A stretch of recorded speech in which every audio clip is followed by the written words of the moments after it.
The first indication of trouble came on an otherwise ordinary Tuesday morning.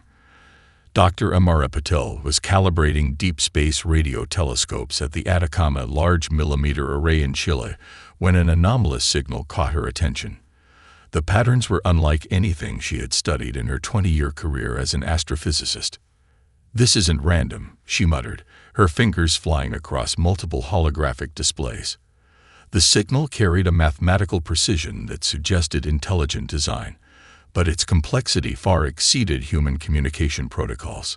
Within moments, she was sharing her findings through secured research networks, her preliminary analysis accompanied by raw data packets. Halfway across the world, in a small monitoring station outside Moscow, senior analyst Dmitry Volkov noticed similar irregularities in satellite tracking systems. Massive objects were approaching Earth's orbital space, their movement patterns defying known laws of celestial mechanics. He cross-referenced the data with international space monitoring networks, his hands trembling slightly as the implications became clear. "We have an incoming object," Dmitry reported through encrypted channels. "Make that multiple objects. They're not natural." The global scientific community responded with unprecedented speed. Within hours, observatories from Hawaii to South Africa, from Japan to Chile, had confirmed the approach of massive spacecraft. These were no meteorites, no cosmic anomalies. They were vessels, alien vessels, approaching Earth with calculated precision. At the United Nations emergency session, called within 3 hours of the initial detection, representatives from every major nation gathered in a tense video conference. The holographic displays showed multiple views of the approaching fleet, each ship dwarfing human satellites, their metallic surfaces reflecting an almost liquid-like sheen that defied current understanding of material science. "They're not slowing down," announced Dr. Elena Rodriguez, leading the scientific briefing. Her voice was calm, but her eyes betrayed a mix of scientific curiosity and deep concern. "Current trajectory suggests they'll reach Earth's orbital space in approximately 72 hours. Military leaders from various nations began preparing defensive strategies, but they all knew the truth. Humanity had never faced anything like this before. The approaching fleet represented a technological advancement centuries beyond current human capabilities. Commander Vexnar of the Krelax Imperium studied the blue-green planet through advanced holographic interfaces. Hundreds of conquered civilizations had passed through their galactic records, each falling within standard conquest protocols. Earth appeared no different, a primitive planet with fractured global systems, minimal space exploration capabilities, and no unified defensive strategy. "Preliminary scans indicate minimal resistance potential," reported Sub-Commander Zor, reviewing the initial intelligence reports. "Communication networks suggest significant cultural and political divisions. Projected conquest time: 72 standard cycles." What the Krelax didn't understand was the transformative power of human connectivity. As the first alien ships entered Earth's outer atmosphere, something remarkable began to happen. The very divisions that seemed like weaknesses became sources of unexpected strength. In a small computer lab at MIT, a team of international researchers began correlating global data. A graduate student from Nigeria discovered a potential communication pattern in the alien approach vectors. A retired engineer from Japan identified unusual energy signatures that might indicate a weakness in the alien ship's shielding. A quantum physicist from Brazil started developing theoretical countermeasures based on emerging quantum entanglement research. Social media platforms, typically spaces of division, transformed into global strategy centers. Scientists, military experts, engineers, and ordinary citizens began sharing observations, theories, and potential defensive strategies. Within hours, crowdsourced intelligence platforms emerged, creating a network of human knowledge more complex and adaptive than any centralized command structure. The Krelax had conquered civilizations that fought with traditional military might. They had overwhelmed societies with centralized governments and rigid communication structures. But they had never encountered a species like humans, a global network of problem solvers who could transform chaos into coordinated action in mere moments. As the first alien ships began their descent, humanity was already changing. The invasion would not be like any the Krellaks had seen before. This was not just a battle for a planet. This was a confrontation that would redefine the very concept of intelligent resistance. The first alien projectiles struck Earth's atmosphere with devastating precision. Cities along the Pacific Rim felt the initial impact, brilliant flashes of energy that turned skylines into landscapes of destruction. In Tokyo, a research team watched in horror as their advanced tracking systems captured the initial assault, their screens filling with cascading data streams of unprecedented complexity. Mai Lin, a young network security expert, sat in her makeshift command center, a converted basement in a suburban Shanghai apartment.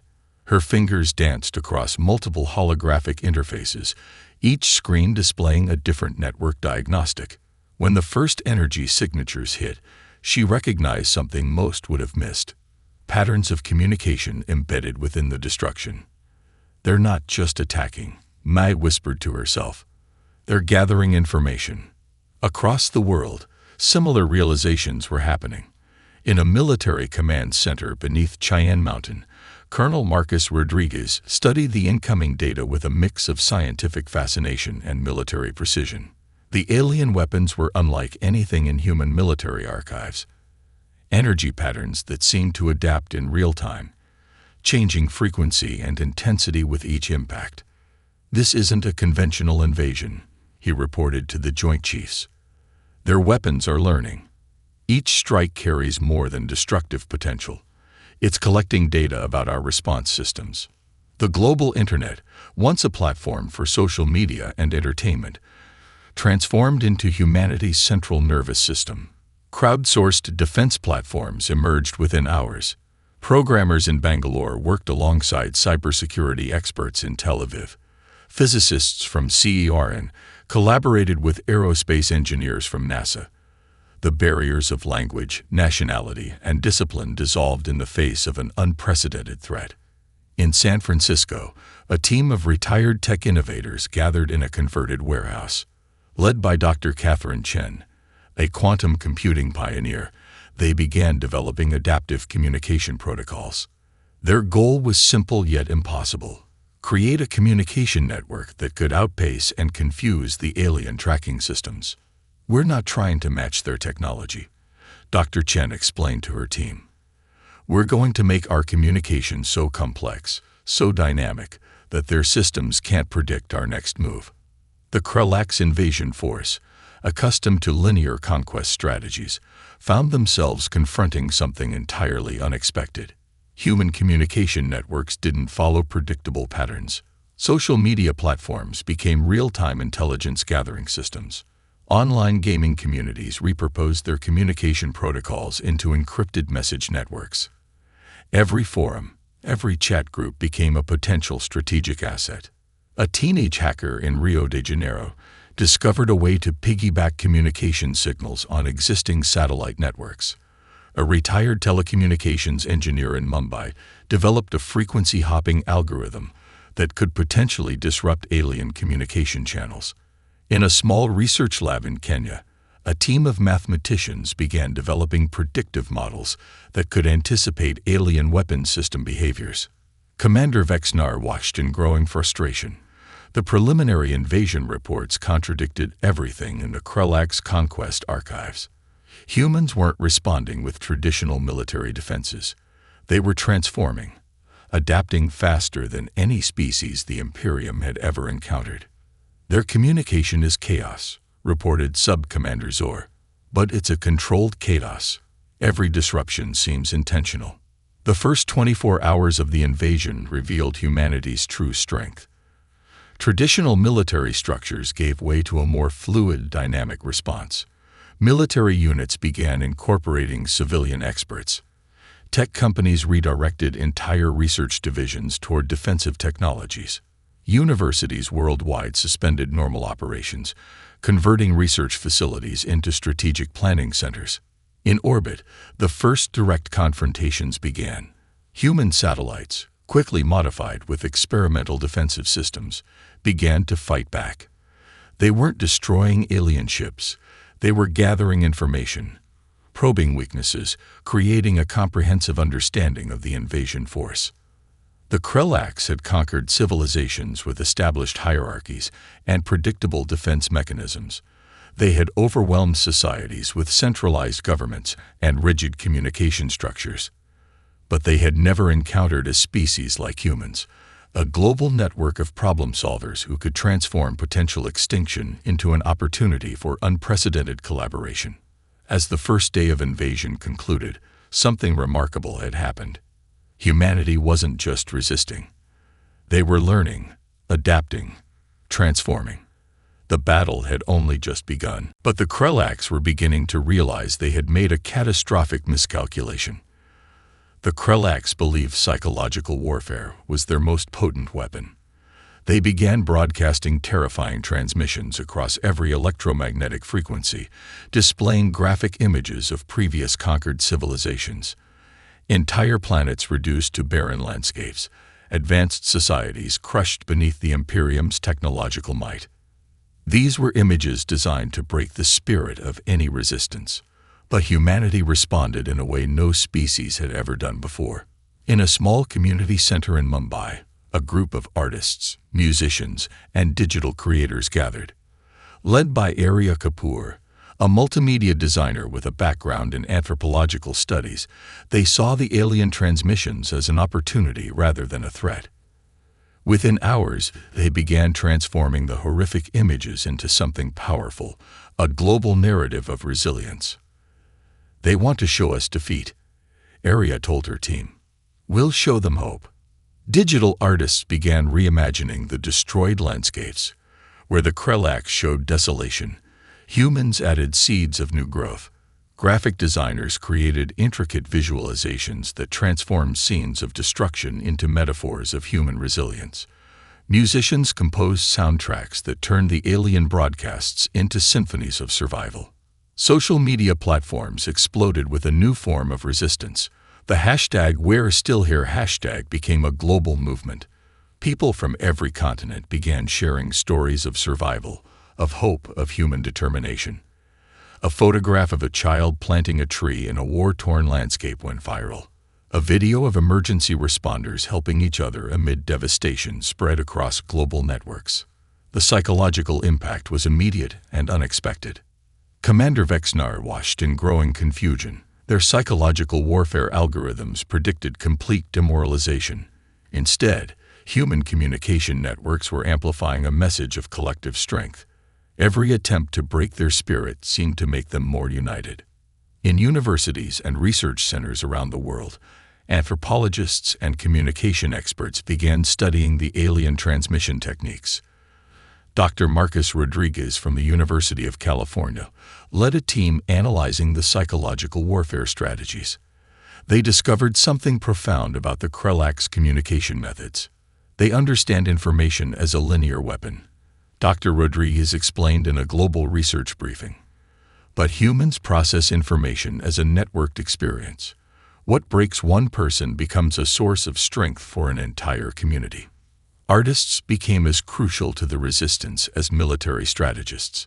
In Berlin, a collective of musicians created a global composition that could be simultaneously performed across different time zones. In New York, theater companies began producing live-streamed performances that incorporated real-time updates about the invasion. In Tokyo, game designers developed interactive experiences that transformed the alien threat into a collaborative problem-solving challenge. The Krellaks' communication systems began to malfunction. Their predictive models, based on thousands of previous conquests, couldn't process the human response. Every transmission they sent was immediately deconstructed, reimagined, and transformed into a message of hope and resistance. Sub-Commander Zor reported increasingly bizarre readings to Commander Vexnar. "Their communication defies our analysis," he said, his voice betraying a hint of confusion. "They are turning our psychological weapons into sources of unity." Schools began incorporating real-time invasion response into their curriculum. Students in Sao Paulo collaborated with researchers in Seoul, developing creative approaches to understanding the alien technology. Art classes became strategy sessions. Music workshops transformed into communication research centers. The global response was neither military nor purely scientific. It was a holistic approach that combined creativity, technological innovation, and collective human spirit. Every transmission the Krellak sent was met with a complex, multi-layered human response that their computational systems couldn't decode. As the third day of invasion concluded, something remarkable had become clear. The Krellaks were fighting an enemy they couldn't understand, a species that could transform fear into hope, destruction into creativity, isolation into global unity. Humanity wasn't just resisting. They were rewriting the very rules of conflicts. The breakthrough began in an unlikely place, a converted research facility on the outskirts of San Francisco, once an abandoned tech startup incubator, now hummed with an intensity that would reshape human history. Dr. Elena Rodriguez stood at the center of a diverse team that represented the best of human collaboration: a quantum physicist, a software architect, a materials engineer, and a former military strategist. "We're not trying to match their technology," Dr. Rodriguez explained to her team. "We're going to find the impossible solution they won't expect." The team had been working for 72 consecutive hours, fueled by a combination of caffeine, determination, and the weight of global survival. Their initial approach seemed absurd, using quantum entanglement principles to create a communication and weapon disruption system that could theoretically neutralize alien shield technologies. Marcus Chen, the software architect, had been developing adaptive algorithms that could predict and manipulate quantum states. His background in video game design gave him a unique perspective on complex systems. "Think of it like the ultimate hack," he told the team. "We're not breaking through their defenses. We're changing the fundamental rules of how those defenses work." Colonel Sarah Okoye, the former military strategist, provided critical insights into potential deployment strategies. Her experience in unconventional warfare had taught her that the most effective solutions often came from the most unexpected sources. She had assembled a global network of military and scientific experts who were sharing real-time data from the invasion's front lines. The first successful test came unexpectedly. A preliminary simulation showed a breakthrough that seemed impossible. The quantum communication system could theoretically create a cascade effect that would disrupt alien shield technologies at a fundamental level. It wasn't about destroying their technology. It was about fundamentally altering how their systems processed information. In orbital tracking stations around the world, scientists watched in real time as the first test was conducted. The quantum communication device, no larger than a standard laptop, began to generate a complex series of entangled quantum states. The mathematical models suggested something unprecedented, a way to communicate and disrupt simultaneously. The Krellak's monitoring systems first detected the anomaly as a minor fluctuation. Sub-Commander Zor initially dismissed it as a technical glitch, but within moments, the fluctuation began to spread, creating a cascading effect that defied their understanding of communication and shielding technologies. An entire Krellak's battle group simply vanished from their tracking systems. Commander Vexnar received the report with growing concern. The preliminary analysis showed no weapon discharge, no traditional form of destruction. The ships had simply ceased to exist in a way that violated every known principle of space combat. Back in the research facility, the team's initial celebration was tempered by scientific caution. Dr. Rodriguez knew they had discovered something far beyond a weapon. It was a fundamental reimagining of how information and technology could interact. "We're not just disrupting their technology," she explained to the Global Research Consortium. "We're demonstrating that the universe operates on principles they haven't yet understood." The breakthrough had multiple layers of significance. It wasn't just a military solution. It was a scientific revolution. Universities around the world began analyzing the quantum communication prototype. What had started as a defensive strategy was becoming a new understanding of quantum mechanics. Dr. Hiroshi Tanaka from the Tokyo Institute of Technology immediately recognized the broader implications. "This is more than a weapon," he reported in a global scientific briefing. "This is a new way of understanding communication, technology, and potentially the fundamental nature of reality." The Krellaks had conquered civilizations through technological superiority. They had overwhelmed societies with advanced weapon systems and impenetrable defenses, but they had never encountered a species capable of reimagining the very principles of technological interaction. As the fourth day of invasion concluded, humanity had done more than defend itself. It had demonstrated a capacity for innovation that transcended traditional understanding of science, communication, and survival. The impossible had become possible, and the Krellaks were beginning to realize they had made a catastrophic miscalculation. The Psychological Warfare Laboratory at the International Conflict Studies Center looked nothing like a traditional military facility. Located in a converted university building in Geneva, it represented humanity's most sophisticated attempt to understand the Krellaks beyond their technological capabilities. Dr. Aisha Mahmoud led a team of anthropologists, linguists, psychologists, and communication experts. Their mission was deceptively simple yet incredibly complex: understand the fundamental psychological structure of the Krellak civilization. Every transmission, every attack, every communication intercepted became a piece of an intricate puzzle. "They're not just a military force," Dr. Mahmoud explained to her international team. "They're a civilization with a specific psychological framework. Our job is to understand that framework so deeply that we can predict and manipulate their responses." The team began by analyzing the patterns of previous Krellaks conquests. They discovered something profound. The alien empire operated on a strictly hierarchical system where information flow was linear and predictable. Each conquered civilization had followed a similar pattern of resistance: initial fight, gradual demoralization, complete submission. Humanity was breaking every single one of those patterns. In Tokyo, a team of game designers and military strategists began developing psychological disruption protocols. They approached the challenge like designing a complex, multi-level strategy game. Each communication, each response was carefully crafted to introduce maximum uncertainty into the Krellaks' decision-making processes. Carlos Rodriguez, a former intelligence officer turned game designer, led the team. "We're not just going to confuse them," he told his colleagues. "We're going to make them question everything they understand about conflict." The team developed communication strategies that were deliberately nonlinear.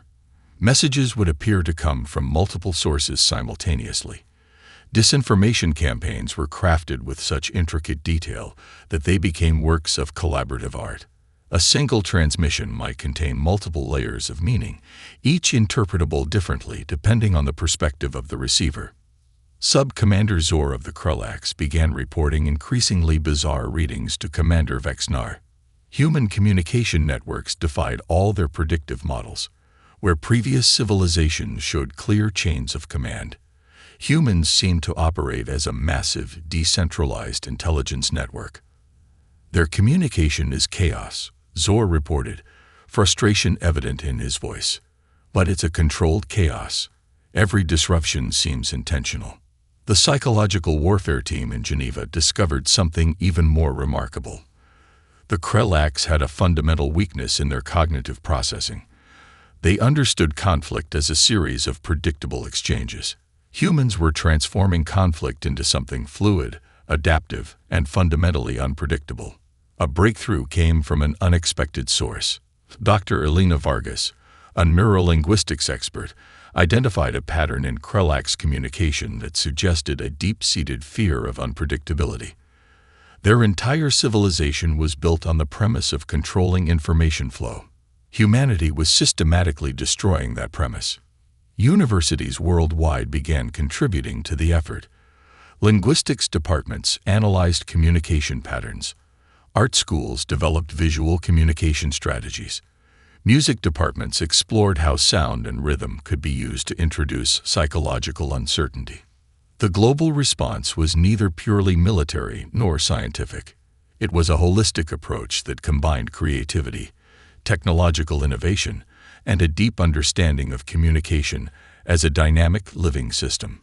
In orbital tracking stations, military experts watched in amazement.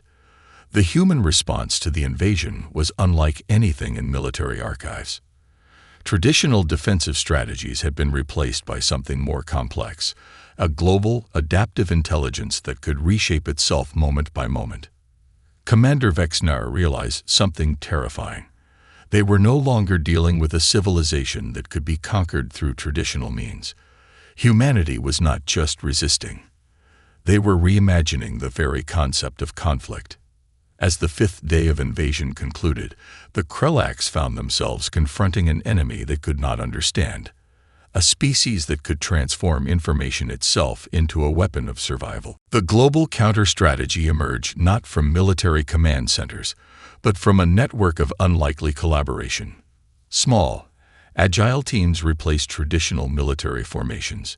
Each team represented a microcosm of human potential, engineers working alongside artists, scientists collaborating with community organizers, retired professionals joining forces with young innovators. In a converted research facility in Nairobi, Grace Okonkwo developed an electromagnetic pulse generator that could be manufactured using locally available materials.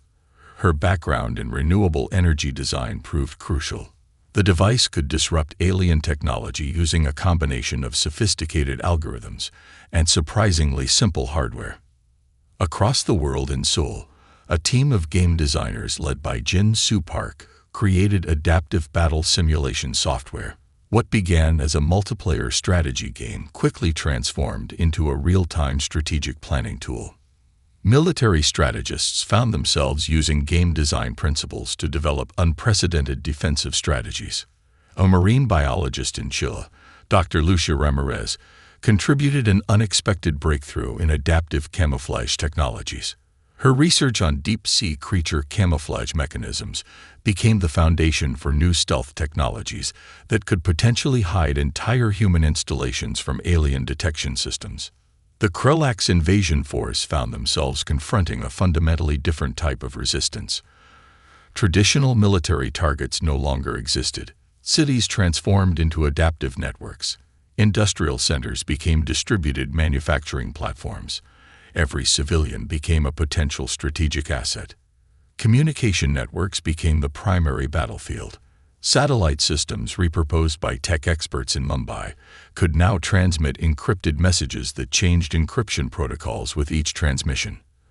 A network of amateur radio enthusiasts developed communication systems that could bypass traditional tracking methods. Commander Vexnar received increasingly frustrating reports. Human resistance didn't follow any known pattern of planetary defense. Sub-Commander Zor struggled to provide coherent analysis. "They are not a unified military," he reported. "They are a distributed intelligence that reconfigures itself constantly."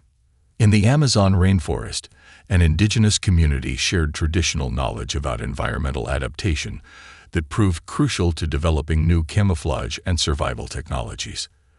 A research team in Alaska used traditional Inuit navigation techniques to develop advanced positioning systems that could operate independently of satellite networks. Schools became training centers for survival and resistance. Students in Sao Paulo developed drone modification techniques. High school robotics teams in Detroit created adaptive communication devices. University research centers transformed into global problem-solving platforms. The manufacturing sector underwent a radical transformation. Automotive factories in Germany began producing modified defensive technologies overnight. Textile manufacturers in India developed new materials that could disrupt alien scanning technologies. Every industry became a potential source of resistance. Renewable energy experts found themselves at the forefront of the defensive strategy. Solar panel designs were modified to create electromagnetic interference patterns. Wind turbine technologies were repurposed into advanced communication arrays. Every technological system became a potential weapon. Dr. Elena Rodriguez's quantum communication team continued to develop increasingly sophisticated disruption technologies. Their work moved beyond simple communication interference. They were developing methods to fundamentally alter how technological systems processed information. The Krellaks discovered something terrifying. Humanity wasn't just resisting. They were transforming the very concept of technological warfare. Each attempt to classify and predict human behavior resulted in new, unexpected responses. Community centers became strategic planning hubs. Local makerspaces transformed into rapid prototyping facilities for defensive technologies. The line between civilian and military response disappeared completely. A global network of problem solvers emerged. A computer programmer in Argentina could collaborate in real time with a materials scientist in Japan. An environmental engineer in Kenya could share insights with a robotics expert in Canada. Humanity was becoming something more than a collection of nations. It was becoming a unified, adaptive intelligence. As the sixth day of invasion concluded, the Krellaks faced a fundamental challenge. They were no longer fighting a traditional military force. They were confronting an entire species that could redesign its entire approach to survival in real time. The invasion had become something neither side had anticipated. It was no longer just a conflict. It was a radical reimagining of what intelligent resistance could mean. Earth's orbital space transformed into a battlefield unlike any in galactic history. Human spacecraft were nothing like traditional military vessels. They were a patchwork of modified scientific research ships, repurposed communication satellites, and ingeniously adapted civilian technologies. Captain Aria Chen commanded the ISS Resilience, a vessel that embodied humanity's adaptive spirit.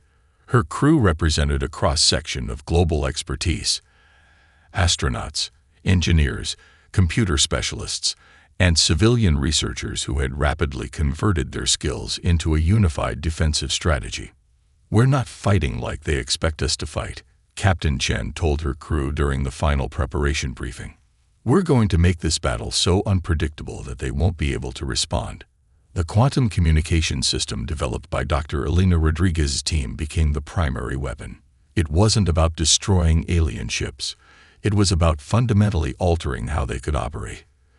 Each human vessel carried a modified quantum disruption device that could instantaneously change the fundamental communication and navigation capabilities of Krellak ships. Sub-Commander Zor watched in growing horror as human vessels moved in patterns that defied traditional space combat algorithms. They didn't follow linear attack strategies.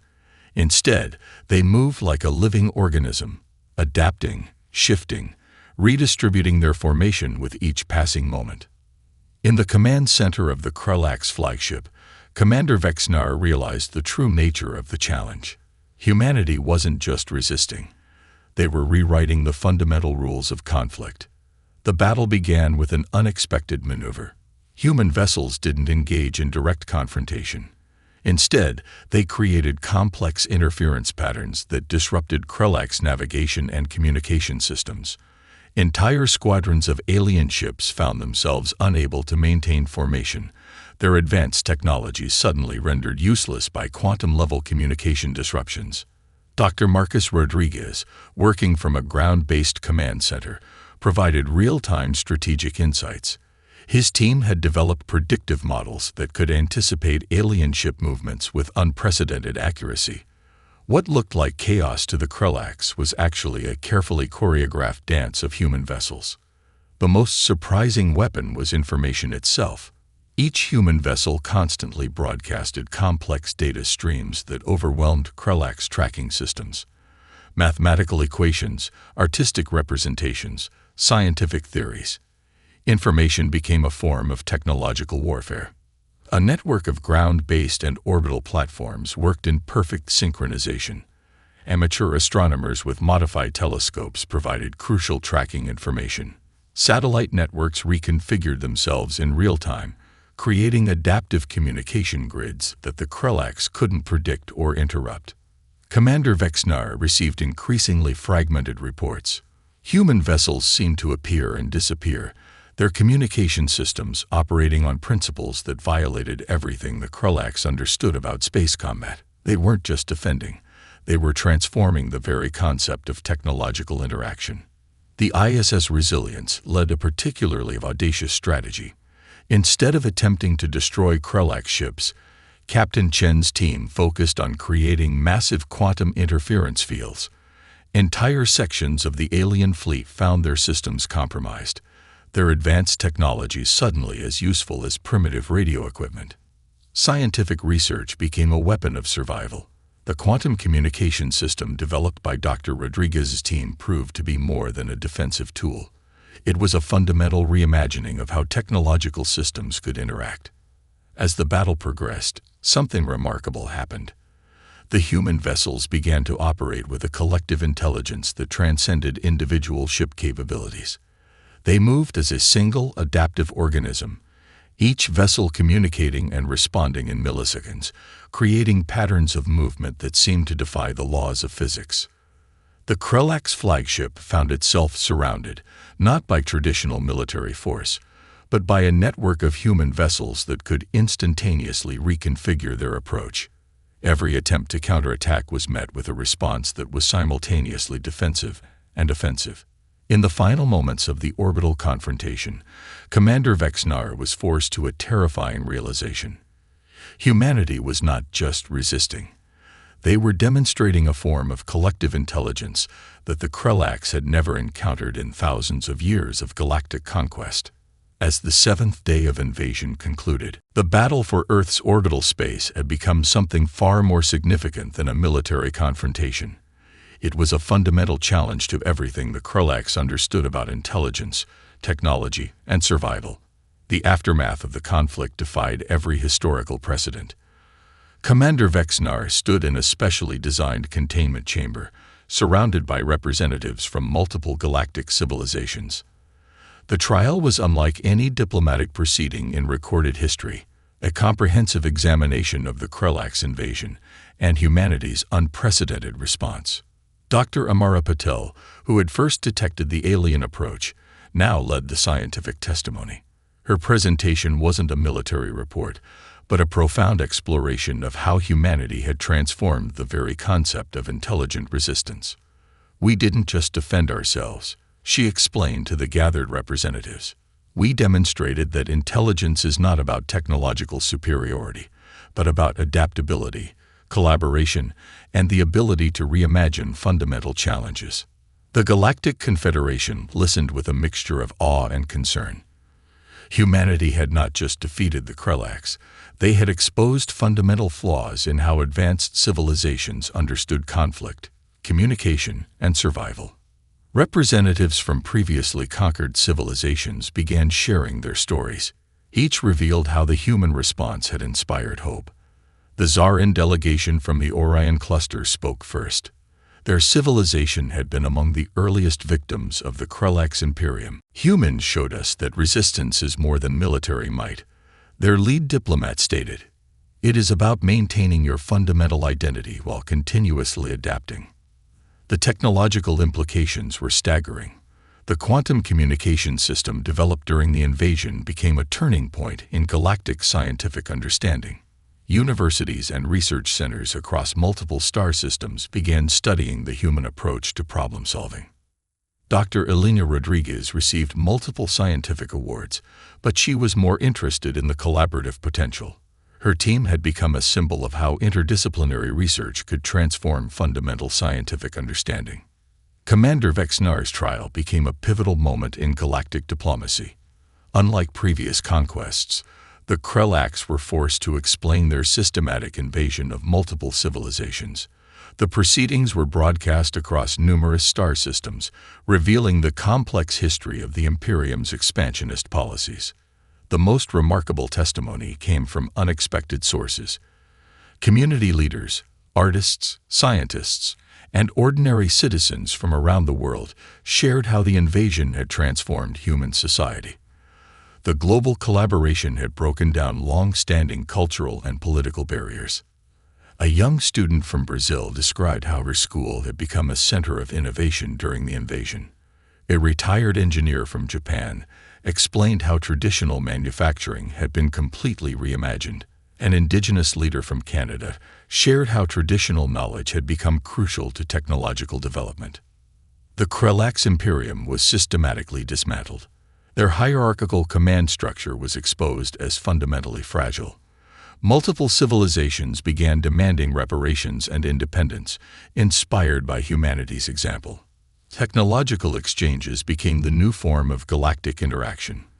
The human approach, collaborative, adaptive, driven by collective intelligence, began to reshape diplomatic and scientific interactions across multiple star systems. Dr. Catherine Chen, the quantum computing pioneer, summarized the broader implications.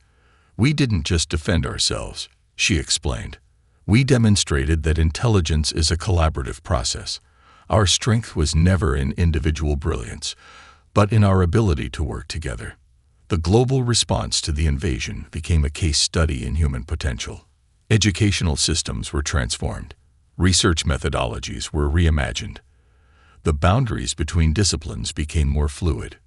Commander Vexnar, in a final moment of reflection, made a statement that would be recorded in galactic historical archives. "We saw humans as a primitive species," he said. "We failed to understand that true intelligence is not about technological superiority, but about adaptation, creativity, and collective potential." Humanity was no longer seen as a young, emerging civilization. They were recognized as a transformative force in galactic development. The invasion had become a turning point, not just in human history, but in the understanding of intelligent life itself. As the official proceedings concluded, something remarkable had happened. Humanity had not just survived an invasion. They had fundamentally reshaped the understanding of what intelligent resistance could mean. The Krelax Imperium was no more, and a new chapter of galactic civilization had begun, one where collaboration, creativity, and collective intelligence would define the future of interstellar relations.